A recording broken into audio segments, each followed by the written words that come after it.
Hello dear students, you are most welcome to Algebra Institute. Myself Pushpendra Singh. Last class में हमने black body radiation के बारे में आपको बताया था कि ब्लैक बॉडी क्या है और ब्लैक बॉडी रेडिएशन क्या है। ओके, तो थोड़ा सा रिकैप करते हैं और फिर आगे इंक्रीज करते हैं। ओके, तो देखो, सबसे पहले हमने आप ब्लैक बॉडी के बारे में आपको बताया था। एक्चुअली ब्लैक बॉडी क्या है, ब्लैक बॉडी का डेफिनेशन आपको दिया था। ब्लैक बॉडी, तो ब्लैक बॉडी की डेफिनेशन क्या थी कि कोई भी ऐसी वस्तु जो अपने ऊपर या अपनी सतह पर इंसिडेंट होने वाली सभी रेडिएशंस का एब्जॉर्प्शन कर लेती है, मतलब सभी रेडिएशंस को अवशोषित कर लेती है, ब्लैक बॉडी कहलाती है। राइट, तो ये डेफिनेशन दिए थे। तो देखो, कोई भी इस तरीके से कोई वस्तु ले ले, तो जैसे कोई भी ब्लैक बॉडी का कंस्ट्रक्शन जब हमने आपको बताया था तो हमने आपको ये पॉइंट क्लियर कर दिया था कि अगर आपको आइडियली ब्लैक बॉडी बनाना है, अगर आपको आदर्श कृष्ण का बनाना है, तो आदर्श कृष्ण का बनाने के लिए आप क्या करोगे, एक एनक्लोजर लोगे। ओके, तो इस तरीके से एक क्लोज गुहिका ले लोगे या एक बंद कोटर ले लोगे। तो ये हिंदी में बोले तो एक बंद कोटर, तो एक बंद कोटर ले लोगे, उसमें एक हल्का सा छिद्र कर लोगे। ओके, बहुत ही बारीक छिद्र। ऑलराइट, तो ये आपको बताया था। तो इस तरीके से इसको डबल बॉल कर दिया हमने, तो ये एक एनक्लोजर हो गया, और इस एनक्लोजर में हमने एक हल्का सा बारीक छिद्र कर दिया। तो हमने बोला था कि इसके अंदर जो भी रेडिएशंस इंसिडेंट होगा, जो भी रेडिएशंस इसके अंदर इंसिडेंट होगा, वो रेडिएशन इसके अंदर ही ट्रैप हो जाएगा। जो रेडिएशंस इसके अंदर इस तरीके से इंसिडेंट हो रहा है, वो रेडिएशंस इसके अंदर ही ट्रैप हो जाएगा। दैट्स मीन क्या है कि अगर आप यहाँ पर एक बर्जर बना देते हो, यहाँ पर क्या बना देते हो आप, एक बर्जर, ठीक है, तो आप थोड़ा सा इसको बर्ज कर देते हो, तो ये क्या होगा कि यहाँ से इस तरीके से रेडिएशन इंसिडेंट होगा, और इंसिडेंट होकर के ये ऐसे रिफ्लेक्ट हो जाएगा यहाँ से, और फिर ये इस तरीके से रिफ्लेक्ट होगा, फिर ये यहाँ से इस तरीके से रिफ्लेक्ट होगा। तो ये रिफ्लेक्शन इसका कंटिन्यूसली चलता हुआ रहेगा ऐसे, तो लगातार रिफ्लेक्शन होता रहेगा। तो हम क्या कहेंगे कि जो रेडिएशंस इसके अंदर आ रही है, वो रेडिएशन इसके अंदर ट्रैप हो गई, वो रेडिएशन इसके अंदर आकर के फंस गई। ओके, तो इसका मतलब ये ब्लैक बॉडी है। ये ब्लैक बॉडी है, मतलब ऐसी बॉडी है या ऐसी वस्तु है जो अपने ऊपर इंसिडेंट होने वाली सभी रेडिएशंस का एब्जॉर्प्शन कर लेती है। ठीक है, ब्लैक बॉडी कहलाती है। तो यहाँ पर भी क्या दिख रहा है, अगर हमने इस तरीके का कंस्ट्रक्शन किया, इस कंस्ट्रक्शन में आपको क्या दिख रहा है कि जो भी रेडिएशन यहाँ पे इंसिडेंट होगा, वो सबका सब रेडिएशन इसी के अंदर ट्रैप हो गया, अब इससे बाहर नहीं जा सकता है। इसका मतलब ये ब्लैक बॉडी है।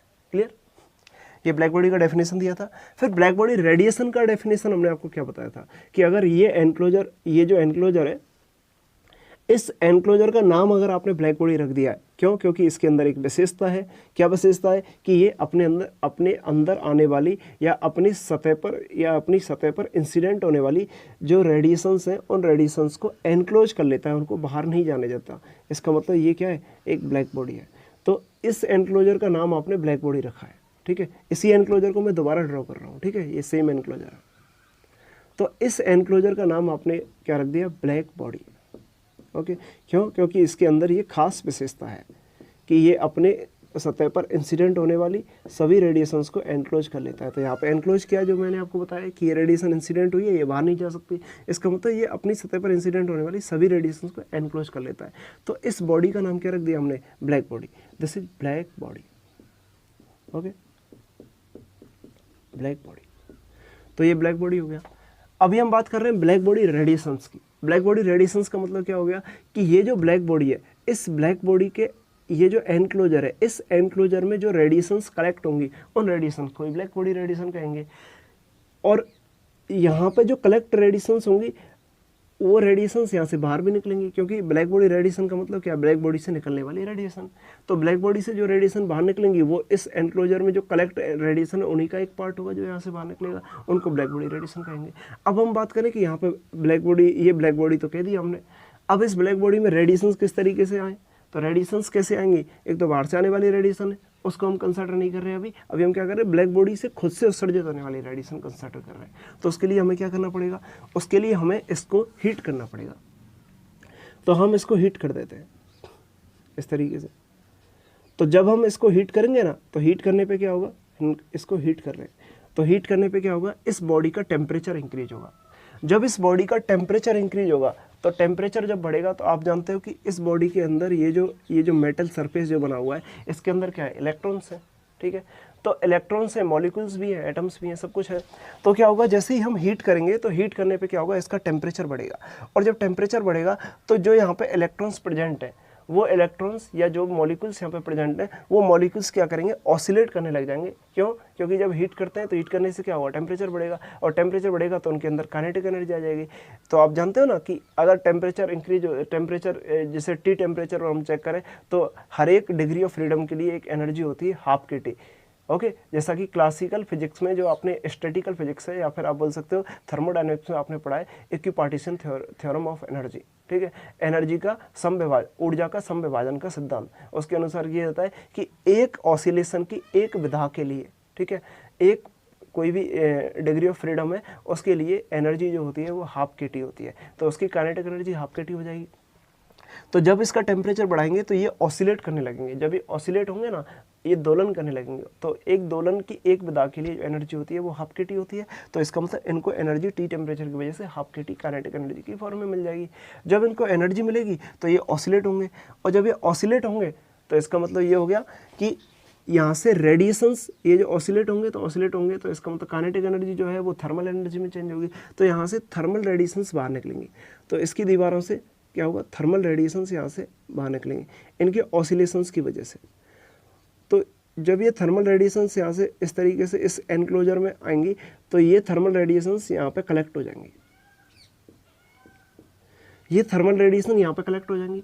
तो जो थर्मल रेडिएशंस यहाँ पे कलेक्ट होंगी उन थर्मल रेडिएशंस को ही हम कहेंगे these are black body radiation, black body radiation. लेकिन ध्यान रखना, जब हीट करोगे तो एक निश्चित टेम्परेचर टी तक हीट करोगे, तो इसका मतलब टी टेम्परेचर में मिलने वाली ब्लैक बॉडी रेडिएशन। ओके, और ये रेडिएशन इस छिद्र से होकर जब यहाँ पे कलेक्ट हो जाएंगी, पूर्ण रूप से ये बढ़ जाएगा, तो इसका मतलब क्या होगा, यहाँ से ये बाहर भी निकलेंगी। जब ये बाहर निकलेंगी तो ये भी ब्लैक, इन्हीं का तो हिस्सा ही बाहर निकल रहा है, तो हम कहेंगे ये ब्लैक बॉडी रेडिएशन का ही एक पार्ट है। ओके, तो हम कहेंगे ये ब्लैक बॉडी रेडिएशन है और टी टेम्परेचर वाली ब्लैक बॉडी रेडिएशन है। Okay, clear? तो ये ब्लैक बॉडी रेडिएशन होते हैं। तो ब्लैक बॉडी से उत्सर्जित होने वाली रेडिएशंस को ब्लैक बॉडी रेडिएशन कहते हैं। ठीक है, ये डेफिनेशन आप लिख लोगे कि ब्लैक बॉडी से उत्सर्जित होने वाली कृष्ण का विकिरण से कृष्ण का आदर्श कृष्ण का, या फिर आप बोल सकते हैं कृष्णिका से उत्सर्जित होने वाली विकिरण ब्लैक बॉडी रेडिएशन कहलाती है या कृष्ण का विकिरण कहलाती है। ओके, ये आपका क्लियर हो गया। अब यहाँ पे एक चीज़ गौर से देखो, जैसे लास्ट क्लास में मैंने आपको क्या बताया था कि लास्ट क्लास में हमने जब डिस्कस किया था ना, तो लास्ट क्लास में हमने आपको बताया था कि एनक्लोजर उस टाइम पे देखो इस तरीके का लिया था, स्पेरिकल एनक्लोजर लिया था। ऐसे हमने आपको बताया था कि आप एक एनक्लोजर ले लो और इसको स्पेरिकल फॉर्म में हमने लिया था लास्ट क्लास में। लेकिन अभी कैसा लिया है, अभी तो हमने घन के जैसा लिया है, घन या घनाभ के जैसा लिया है। तो इसका मतलब हमने तो आकार चेंज कर दिया, आकार चेंज कर दिया तो कल जो रेडिएशन यहाँ पर निकल रही थी वो रेडिएशन इससे डिफरेंट होगी। लेकिन आंसर क्या है, नहीं, ऐसा नहीं है। जो रेडिएशंस यहाँ से निकल रही हैं वो रेडिएशंस इसके बराबर होंगी, लेकिन कब बराबर, मतलब सेम कैरेक्टर वाली होंगी, सेम गुणधर्म वाली होंगी अगर इसका टेम्परेचर टी है और इसका भी टेम्परेचर टी है। मतलब अगर दोनों का टेम्परेचर टी है, आकार चाहे कुछ भी हो, तो ब्लैक बॉडी रेडिएशन का कैरेक्टरिस्टिक सेम आएगा, गुणधर्म सेम आएगा।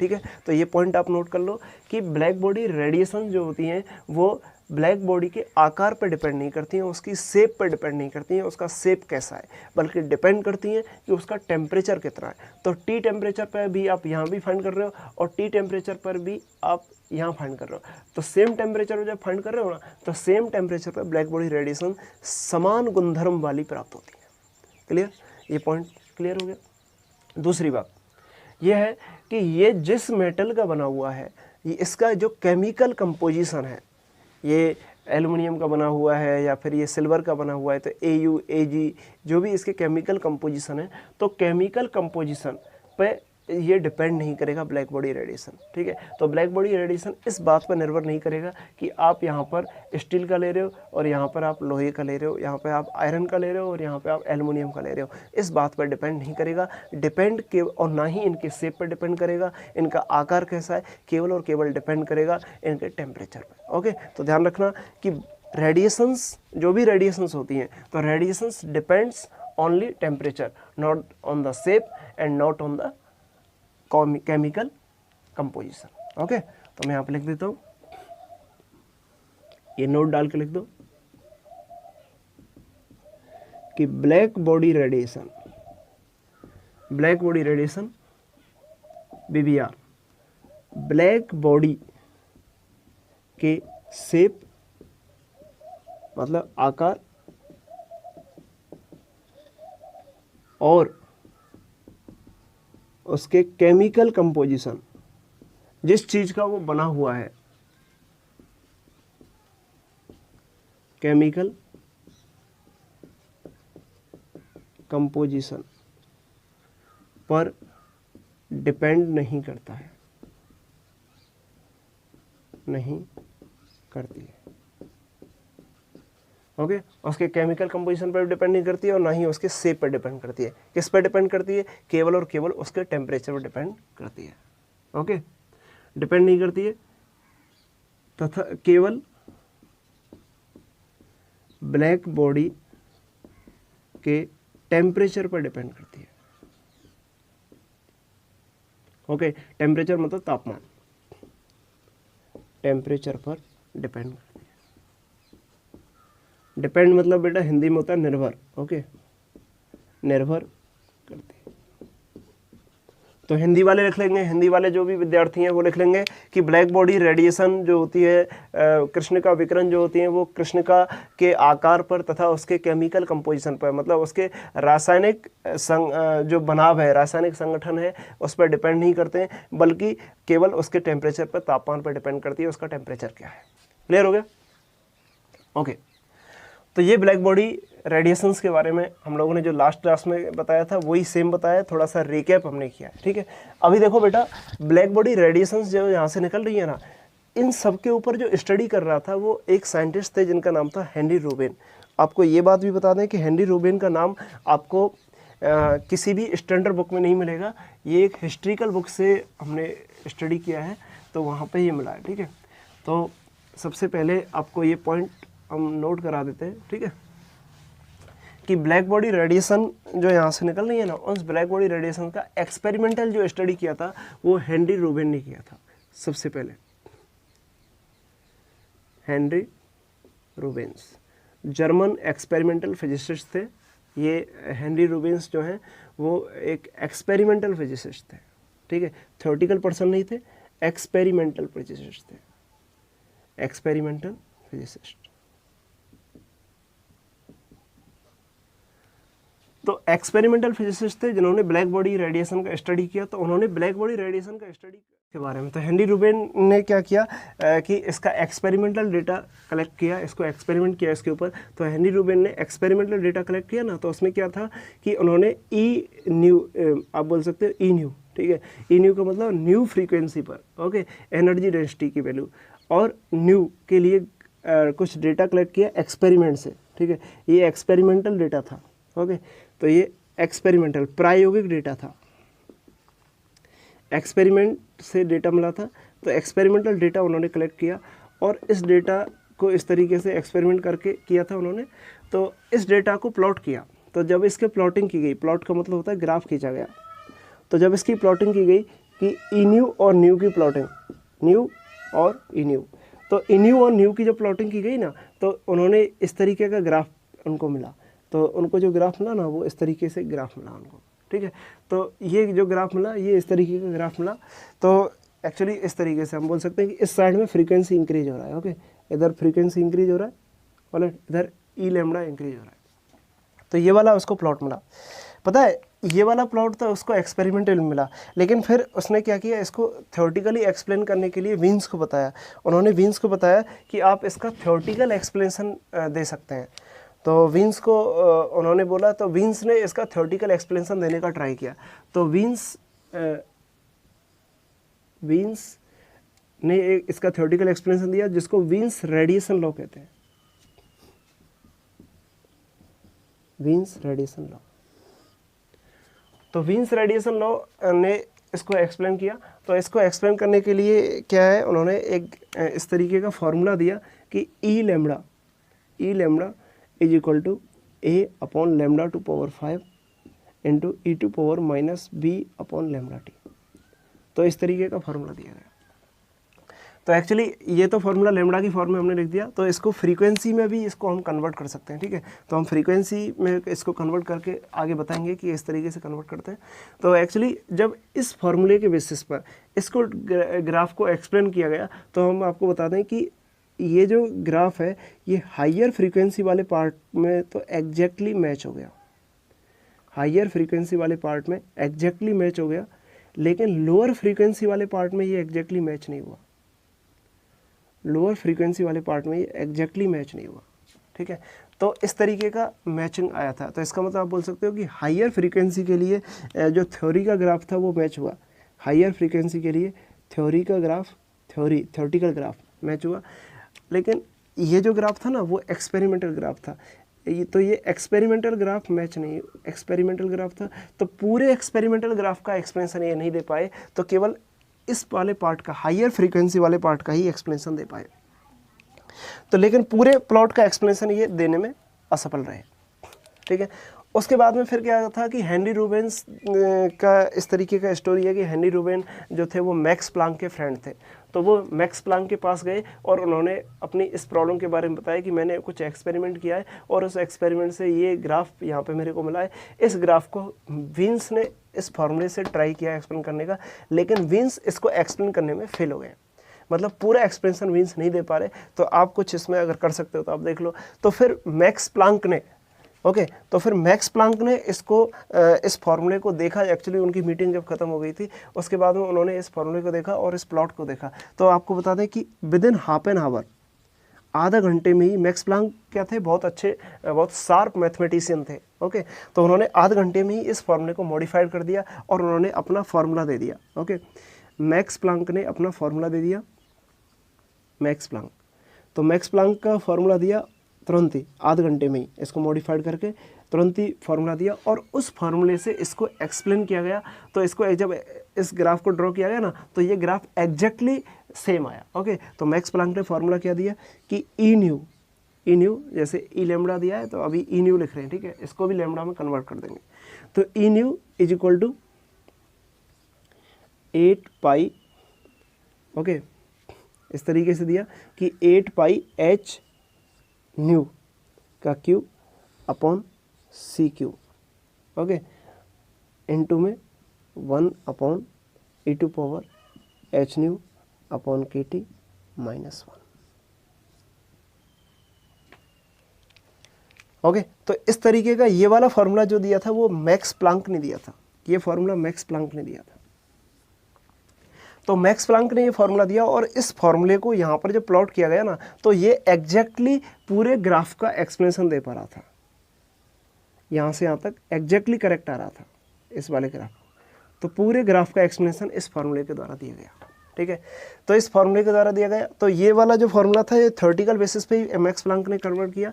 तो ये वीन्स का ग्राफ है, ठीक है, ये वीन्स का ग्राफ है जो ब्लू कलर का है, और रेड कलर का जो है वो मैक्सवेल का है जो एक्सपेरिमेंटल डेटा से एग्जैक्टली मेल खा गया था। तो इसका मतलब with in half an hour, मतलब आप बोल सकते हो विद इन हाफ आवर, आध घंटे में ही इन्होंने मैक्स प्लांक ने ये फार्मूला दे दिया था। लेकिन एक्चुअली क्या है, ये फार्मूला का डेरिवेशन जब किया गया ना, तो ये फार्मूले का डेरिवेशन लगभग 5-6 महीने में मैक्सवेल ने, लगभग 6 मंथ में मैक्सवेल ने इस फार्मूले को ड्राइव किया कि ये फार्मूला एक्चुअली किस थ्योरी के बेसिस पर लिया जाएगा और कैसे इसको ड्राइव करते हैं, ठीक है। तो ड्राइव 6 महीने में किया गया, लेकिन ये फार्मूला आध घंटे में दिया गया था। ये बात आप क्लियर कर लो कि आध घंटे में ये फार्मूला दिया गया था मैक्स प्लांक के द्वारा, लेकिन इसको 6 महीने बाद मैक्स प्लांक ने डेरिवेशन इसका दिया कि ये फार्मूला किस तरीके से आया। ओके, तो ये इसकी स्टोरी थी। तो इस तरीके से फिर मैक्स प्लांक के थ्योरी को करेक्ट माना गया। ओके, तो फिर मैक्स प्लांक ने थोड़ा सा थ्योरी में मॉडिफाइड किया, जब इसको एक्सपेरिमेंटली ड्राइव किया ना, तो फिर मैक्स प्लांक ने अपनी थ्योरी में थोड़ा सा मॉडिफिकेशन किया। उन्होंने कहा कि क्लासिकल थ्योरी में कुछ कमी है। क्लासिकल थ्योरी में क्या कमी है कि क्लासिकल थ्योरी में एनर्जी को कंटिन्यू माना जा रहा है। यहाँ से जो एनर्जी, जो ऑसिलेटर्स यहाँ पे बन रहे हैं ना, जो दोलन यहाँ पे बन रहे हैं, उन दोलन की ऊर्जा को नियत माना, मतलब आप कंटिन्यूस मान रहे हो उसको, एक कंटिन्यूस ऊर्जा मान रहे हो। लेकिन यहाँ से जो ऑसिलेशन से जो ऊर्जा, एनर्जी जो रेडिएट हो रही है, जो थर्मल रेडिएशन यहाँ से निकल रहे हैं, वो रेडिएशन कंटिन्यूस नहीं है बल्कि डिस्क्रीट है, बल्कि विभक्त है। ओके, तो उन्होंने विभक्त इस ऊर्जा को माना, और जब इस ऊर्जा को विभक्त माना ना, तो हर एक उन्होंने बोला कि यहाँ पे इस तरीके से आप समझ लो कि यहाँ पे जो एनर्जी हो रही है वो कुछ पैकेट्स के रूप में यहाँ से बाहर निकल रही है, मतलब पूरी एनर्जी नहीं, ऑसिलेटर से निकलने वाली जो एनर्जी है वो पैकेट्स के रूप में निकल रही है और बाद में वो एनर्जी जो होती है वो कंटिन्यूस हो जाती है। तो ऐसा इन्होंने बोला। तो ऑसिलेटर से जो एनर्जी रेडिएट हो रही है, ऑसिलेटर से जो थर्मल रेडिएशंस बाहर निकल रहे हैं वो रेडिएशंस विभक्त रूप में है, और विभक्त रूप में है मतलब छोटे छोटे पैकेट्स के रूप में।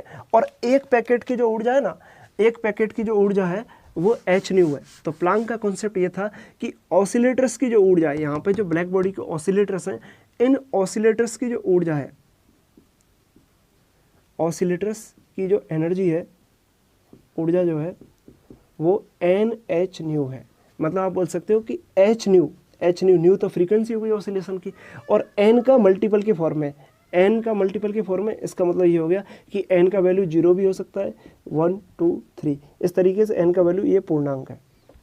तो उन्होंने ये बोला कि ये ऑसिलेटर की जो ऊर्जा है वो एन एच न्यू है, और एच न्यू क्या है, ऊर्जा का एक छोटे से छोटा अमाउंट है, ऊर्जा का एक छोटे से छोटा अमाउंट है, जहाँ पर न्यू फ्रीक्वेंसी है। और एच क्या है, एच प्लांक कांस्टेंट है, एच क्या है, एच प्लांक कांस्टेंट। तो इस तरीके का एक्सप्लेनेशन उन्होंने दिया, और एच प्लांक कांस्टेंट है, और उन्होंने इस कांस्टेंट की वैल्यू रखा H is equal to 6.63 into 10⁻⁻34। ठीक है।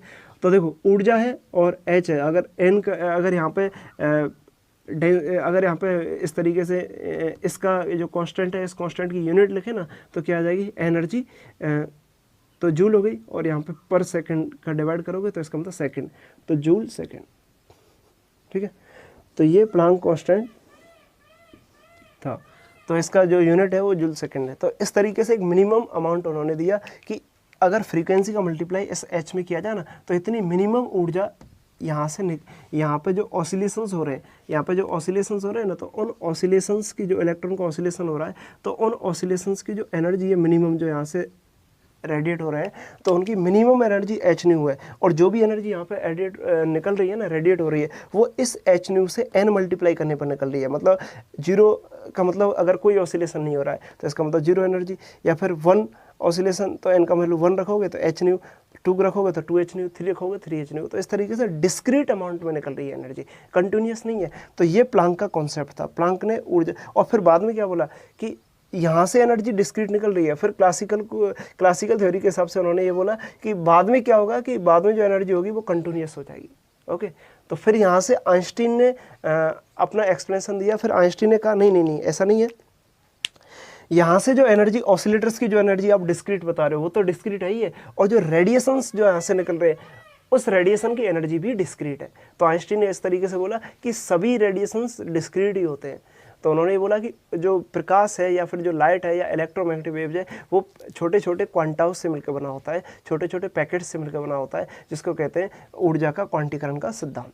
ओके। तो एक्चुअली क्वांटीकरण का सिद्धांत तो किसने दिया, ये ऊर्जा है, ऊर्जा का क्वांटीकरण का सिद्धांत तो मैक्स प्लांक ने ही दिया, लेकिन आइंस्टीन ने उसको एक्सप्लोर किया। आइंस्टीन ने बोला कि सभी रेडिएशंस की जो एनर्जी होती है वो क्वांटाइज्ड होती है। ओके। इन्होंने क्या बोला था कि ऑसिलेटर से निकलने वाली जो एनर्जी है वही क्वांटाइज्ड है, लेकिन आइंस्टीन ने क्या किया, इसको जनरलाइज कर दिया। ओके। तो इस तरीके से उन्होंने अपना एक डेरिवेशन दिया, तो इस फॉर्मूले के बेसिस पर पूरे स्पेक्ट्रम की व्याख्या हो पाई।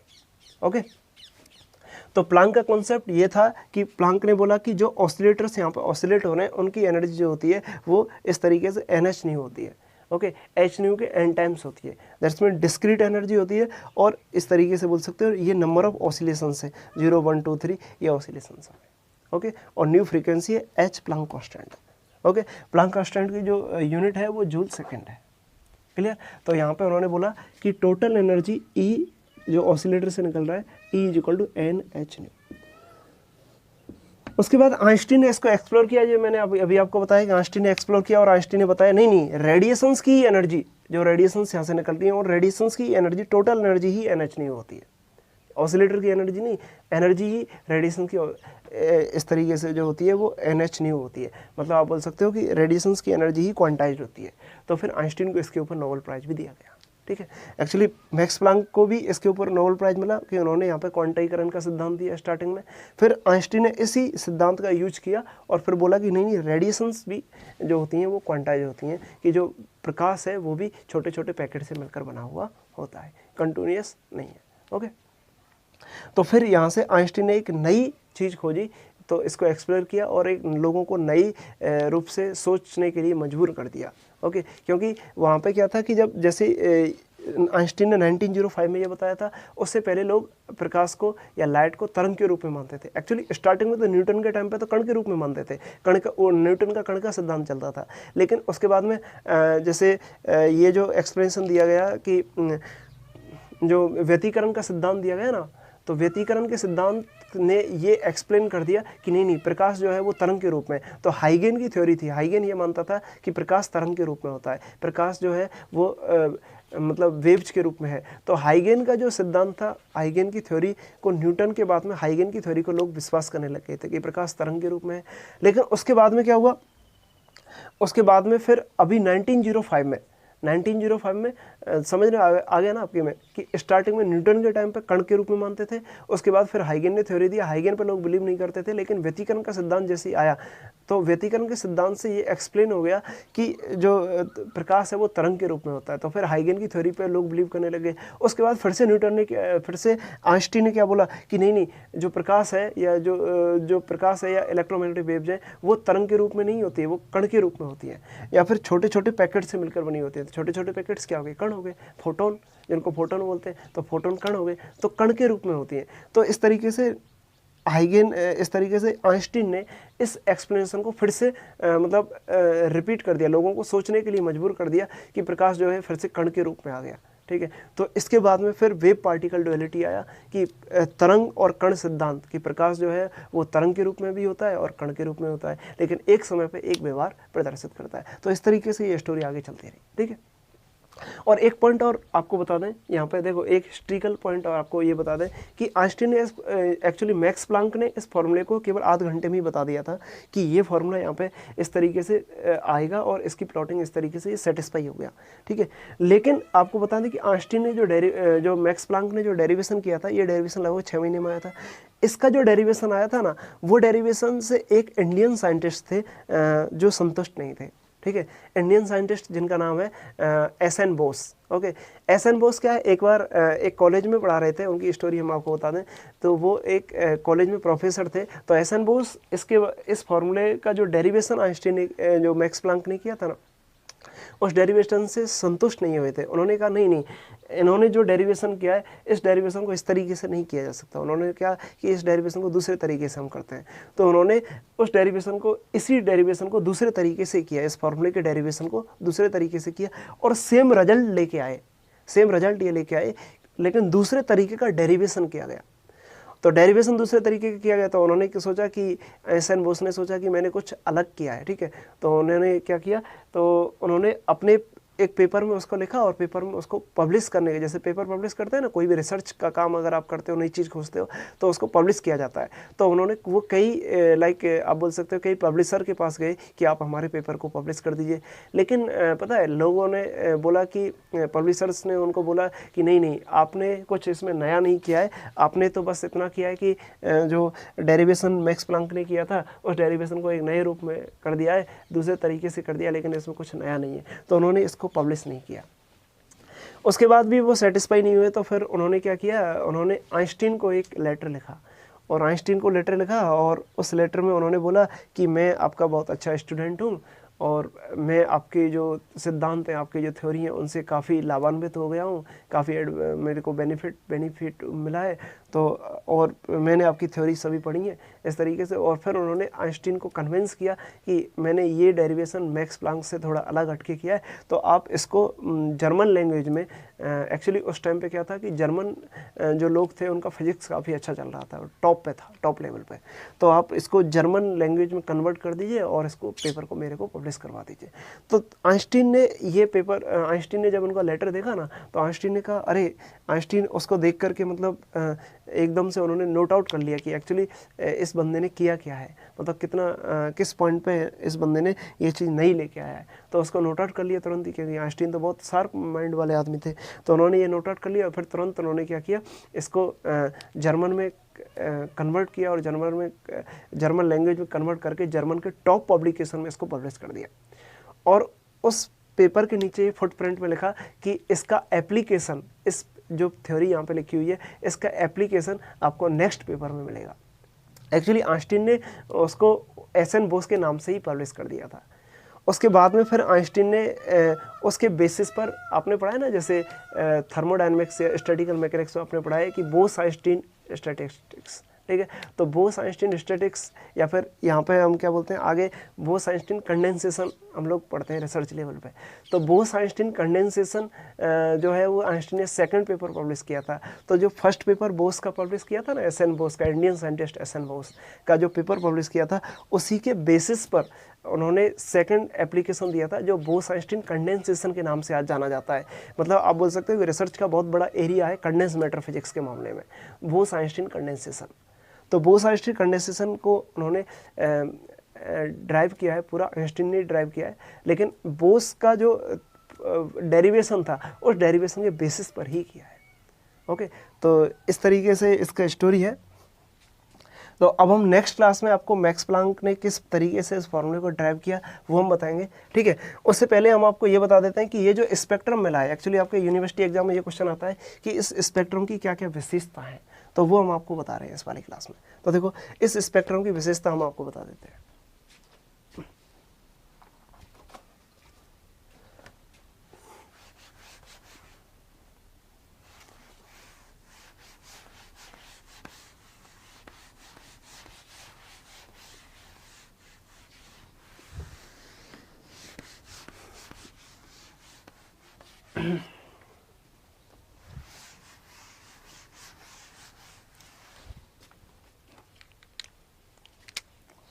ब्लैक बॉडी रेडिएशन के स्पेक्ट्रम की विशेषताएं।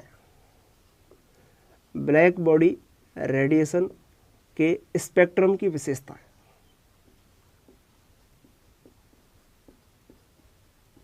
स्पेक्ट्रम की विशेषताएं,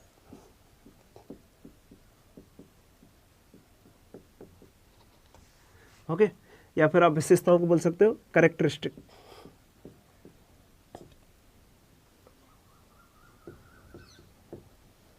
कैरेक्टरिस्टिक्स, तो इसकी विशेषताएं क्या है? सबसे पहली बात देखो, आप जब ये स्पेक्ट्रम ड्रॉ कर रहे हो ना, तो इस स्पेक्ट्रम को आप इस तरीके से ड्रॉ कर रहे हो।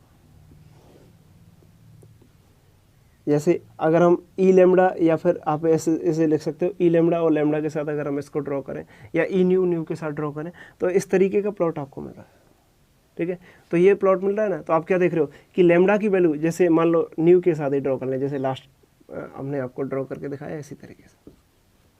तो आप क्या देख रहे हो कि फ्रीक्वेंसी की वैल्यू बढ़ने के साथ साथ, फ्रीक्वेंसी की वैल्यू बढ़ने के साथ साथ ये ग्राफ लगातार बढ़ता हुआ जा रहा है, ठीक है। तो इसका मतलब फ्रीक्वेंसी की लगातार वैल्यूज के साथ साथ ये बढ़ता हुआ जा रहा है। इसका मतलब कहीं भी ऐसा नहीं है कि ये ग्राफ टूट रहा हो, ब्रेक नहीं है कहीं पर भी।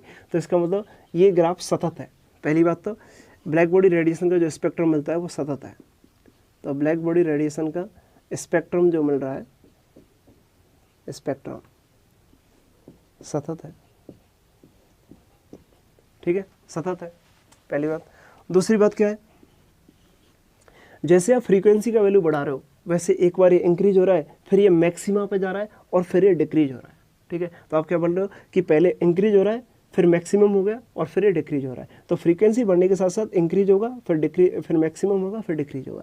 तो न्यू आप बोल सकते हो कि आवृत्ति के बढ़ने के साथ साथ, आवृत्ति के बढ़ने के साथ साथ, बढ़ने के साथ साथ, आवृत्ति के बढ़ने के साथ साथ, आवृत्ति का मान बढ़ाने के साथ साथ ई न्यू का मान जो एनर्जी डेंसिटी है, ठीक है। तो आप बोल सकते हो कि ऊर्जा घनत्व या ऊर्जा तीव्रता, ऊर्जा घनत्व का मान पहले बढ़ता है, पहले बढ़ता है, फिर बढ़ने के साथ साथ क्या हो रहा है, फिर मैक्सिमम हो जाता है, बढ़ता है, और मैक्सिमम होकर और अधिकतम होकर, अधिकतम होकर घटने लगता है, ठीक है। अधिकतम हो जाता है और अधिकतम होकर के घटने लगता है, घटने लगता है। तो पहले बढ़ेगा, फिर अधिकतम होगा और फिर घटने लगेगा, ठीक है। तो ये दो विशेषताएं आप लिख लिए।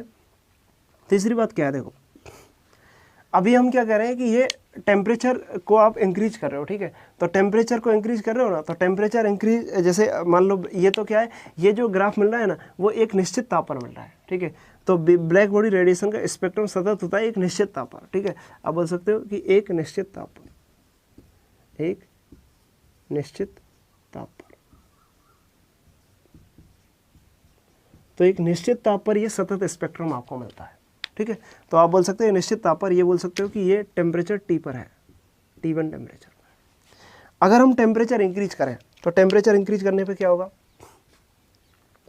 टेम्परेचर इंक्रीज करने पे ये होगा कि ये ग्राफ इस तरीके से मिलेगा, देखो एक्चुअली इस तरीके का मिलता है कि टेम्परेचर इंक्रीज करने पर ये ग्राफ जो होगा वो इस तरीके से मिलेगा आपको, तो ये टेम्परेचर T2 पर मिलेगा, ओके, तो टेम्परेचर T2 पे ये ग्राफ मिल रहा है, इसका मतलब आप क्या बोल रहे हो कि टेम्परेचर बढ़ाने पर ये ग्राफ जो है वो इंक्रीज हो गया, तो आपको ये जो ग्राफ है वो शिफ्ट हो गया, दूसरा ग्राफ आपको मिलेगा T2 टेम्परेचर पे, तो हम बोल रहे हैं कि T2 temperature is greater than T1, ठीक है, आप बोल सकते हो जैसे T1 जो है वो 1000 केल्विन है और T2 टेम्परेचर हमने ले लिया 1500 केल्विन, तो इस तरीके का आपको प्लॉट मिलेगा।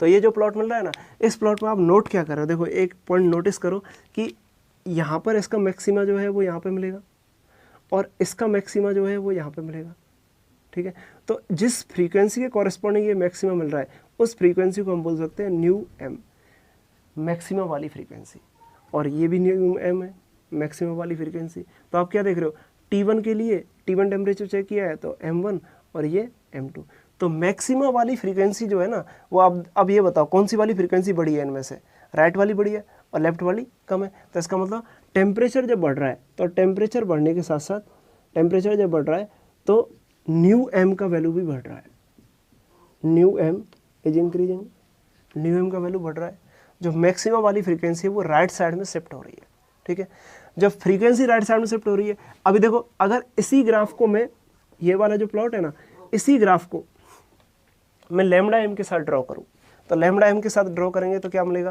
अगर लैम्डा फ्रीक्वेंसी, लैम्डा वेवलेंथ है और वेवलेंथ के साथ अगर इसी ग्राफ को प्लॉट करें तो क्या मिलेगा, देखो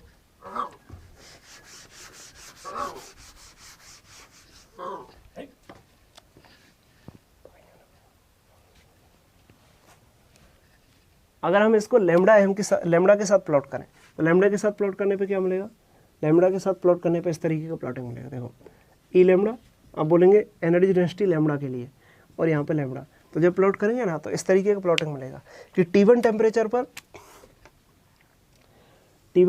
पर इस तरीके का एक्चुअली इस तरीके का ग्राफ मिलेगा आपको ऐसे, और T2 टेम्परेचर पर अगर चेक करें ना तो T2 टेम्परेचर पर ये ग्राफ जो मिलेगा वो इस तरीके से आपको मिलेगा, इस तरीके से, तो इसका मैक्सिमा जो है वो इस पॉइंट पे मिलेगा और इसका मैक्सिमा जो है वो इस पॉइंट पे मिलेगा, तो ये लैम्डा एम का मान हो गया और ये लैम्डा एम का मान हो गया, ये T1 टेम्परेचर पे और ये T2 टेम्परेचर पे, तो इसका मतलब आप क्या देख रहे हो, ये T1 टेम्परेचर पे है और ये T2 टेम्परेचर पे, तो आप क्या देख रहे हो कि टेम्परेचर आपने इंक्रीज किया तो लैम्डा एम जो है वो लेफ्ट साइड में शिफ्ट हो गया, यहाँ पे क्या देख रहे हो कि जैसे ही आपने टेम्परेचर इंक्रीज किया तो न्यू एम जो है वो राइट साइड में शिफ्ट हो गया, ये तो नॉर्मल सी बात है कि फ्रीक्वेंसी और वेवलेंथ दोनों एक दूसरे के अपोजिट होती हैं, तो जब एक दूसरे के अपोजिट होती हैं तो इस तरीके से क्या बोल रहे हो कि लैम्डा एम लेफ्ट साइड में शिफ्ट हो गया, तो इसका मतलब ये हो गया कि टेम्परेचर जैसे बढ़ाया लैम्डा एम का वैल्यू डिक्रीज हो गया, ठीक है, और यहाँ पर टेम्परेचर बढ़ाया तो न्यू एम का वैल्यू इंक्रीज हो गया, तो दोनों अपोजिट होती हैं। तो आप यहाँ से क्या बोल सकते हो, यहाँ से एक नियम बता सकते हो आप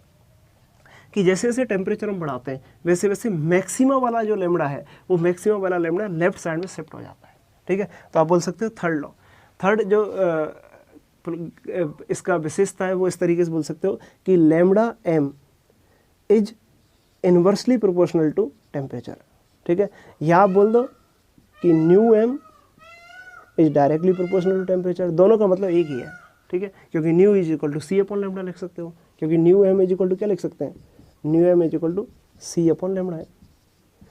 तो ये इसको बोलते हैं हम वीन विस्थापन का नियम कि लैम्डा टेम्परेचर बढ़ाने पे जो लैम्डा एम है वो लेफ्ट साइड में शिफ्ट हो जाता है, या टेम्परेचर बढ़ाने पे जो न्यू एम है वो राइट साइड में शिफ्ट हो जाता है। तो आप इसको लिख सकते हो lambda M is equal to V upon T, या आप इसको ऐसे भी लिख सकते हो lambda M is equal to B upon T, या आप इसको ऐसे भी लिख सकते हो कि lambda M into T is equal to B.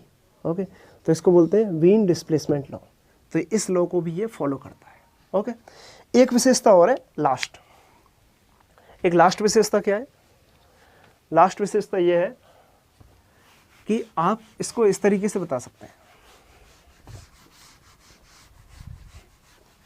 कि यहाँ पर जैसे आप टेम्परेचर बढ़ा रहे हो ना, तो टेम्परेचर बढ़ाने पे क्या हो रहा है, चौथी विशेषता ये कि जब टेम्परेचर बढ़ा रहे हो तो टेम्परेचर बढ़ाने पे जो एनर्जी है, जो आप एनर्जी देख रहे हो ना, तो ये जो एनर्जी है टोटल एनर्जी, ठीक है, किसी निश्चित ताप पर कुल ऊर्जा, किसी निश्चित ताप, ओके, किसी निश्चित ताप पर कुल ऊर्जा, कुल ऊर्जा जो होती है ये directly proportional to T2 power 4 होती है। ठीक है, ये directly proportional to T2 power 4 होती है। एक्चुअली ये वाला जो नियम है ना, इसको वीन डिस्प्लेसमेंट लॉ कहते हैं। वीन्स डिस्प्लेसमेंट लॉ, वीन का विस्थापन नियम। अब देखो, जो पहले आपको फॉर्मूला लिखाया था वो वीन का विकिरण नियम है, तो ये वीन डिस्प्लेसमेंट लॉ है, इसको वीन का विस्थापन नियम कहते हैं। ओके, तो किसी निश्चित ताप पर कुल ऊर्जा का मान T2 पावर 4 होता है। मतलब आप इसको इस तरीके से बोल सकते हो कि ई लैम्डा या E nu is directly proportional to T2 power 4। Okay, तो ई न्यू एक फ्रीक्वेंसी ले लो आप, इस तरीके से आप बोल दो न्यू फ्रीक्वेंसी पर directly proportional to T2 power 4, आप इसको बोल सकते हो E nu is equal to sigma into T2 power 4। ठीक है, तो ये कुल ऊर्जा हो गई। तो टोटल एनर्जी को कहने का मतलब क्या है कि जैसे मान लो टोटल एनर्जी का मतलब क्या है, टोटल एनर्जी का मतलब है अगर ई लैम्डा और लैम्डा, या आप बोल दो कि ई न्यू और न्यू के लिए आप प्लॉट कर रहे हो, तो ई न्यू और न्यू के लिए जो प्लॉट कर रहे हो ना, तो इस तरीके से ये प्लॉटिंग आपको मिल रही है। तो ये जो प्लॉटिंग के अंदर ये जो एरिया है, इस एरिया को कहेंगे हम एनर्जी। तो ये T2 पावर 4 के समानुपाती है। मतलब टेम्परेचर अगर आप बढ़ाओगे ना, तो जैसे टेम्परेचर बढ़ाओगे तो ई न्यू का मान T2 पावर 4 के हिसाब से बढ़ता है।